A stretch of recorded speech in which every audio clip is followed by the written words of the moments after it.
Yeah, I was watching television the other night, and there's a program about these guys that are so smart, they have a tough time dealing with the rest of the world.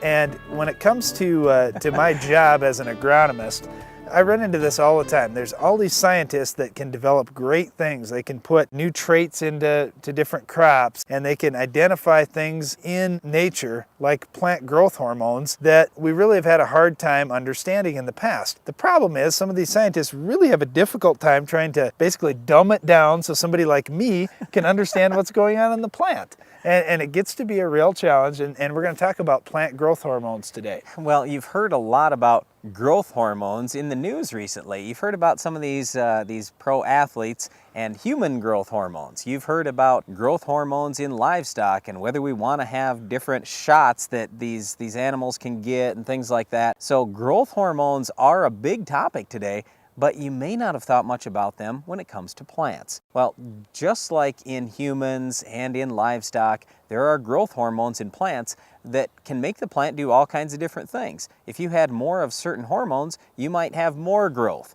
You might have less growth. You might have more fruit or less fruit or more seeds or right. less seeds in a watermelon or a tomato, for example. There are just so many ways that we can impact how these things grow. Well, when it comes to humans, I don't really know if we want to be changing how humans are growing and developing and everything else. There's a lot of debate about that, obviously. But when it comes to plants, all we really care about with plants is we want to get more, let's say if it's corn, we want to get a bigger ear, we want to get more seeds, we want to get more production out of that corn. So if we can get these growth hormones developed and we can use them properly in our crops, you're going to see them used everywhere. And so our main point today is, if you haven't started even thinking about plant growth hormones yet, you're gonna want to be thinking about it, because I'll bet you in 10 to 15 years, it's going to be the norm. And every farmer out there is going to be using plant growth hormones, because science has come a long ways in the last 10 years. I can only imagine what's going to happen in the next 10. Well, with modern science, as plant growth hormones have been identified and their functions identified, it's natural that they would first be used in specialty crops where the chance for a great return on investment is tremendous. Because think about it, we were touring in a foreign country, we were touring flowers, where they're raising flowers in a greenhouse, and they said they're using plant growth hormones up to 10 times per year, because just a few more blooms on that plant makes their flower more desirable than the next one, gives them more blooms they can sell,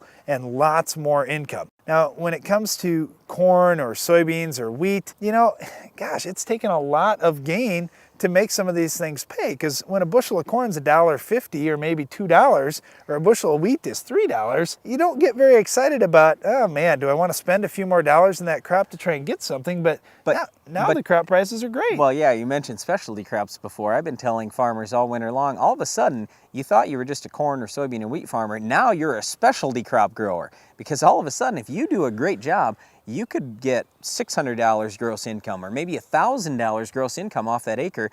That's just what a lot of the specialty crop guys are going for. So you got to start looking at this thing saying, man, I only need an extra half a bushel or quarter of a bushel to make this management change or that one, and that management change might gain me 5 or 10 bushels. So it's a huge deal. You've got tremendous opportunity for return on investment this year, and we don't know how many years this thing is going to last. So you want to take advantage of this while you can. Well, anyway, coming back to the plant growth hormone thing, there are different plant growth hormones that are being used in crops right now. We're experimenting with some on our farm, and we're to the point we're starting to use plant growth hormones on just about every acre of the crops that we raise. Well, this time of year is a perfect time to start thinking about, if you're going to try some plant growth hormones, here's your shot. With your first shot of broadleaf herbicide that you're putting out in corn, soybeans, wheat, it's a good time to add a growth hormone. The product that we're using right now is called Mega Grow. We're putting it on, it seems to increase the root size. It helps the plant metabolize that herbicide a little quicker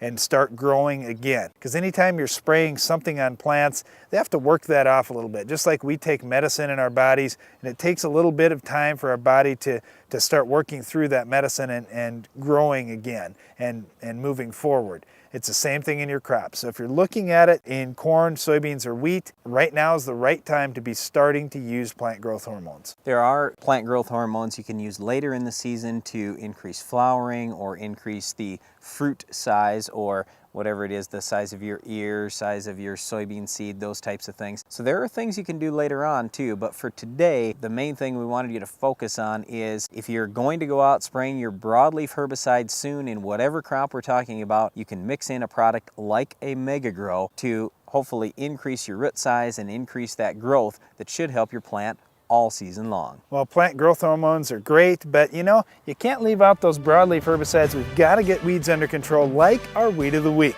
We'll show you how to get this one under control coming up next.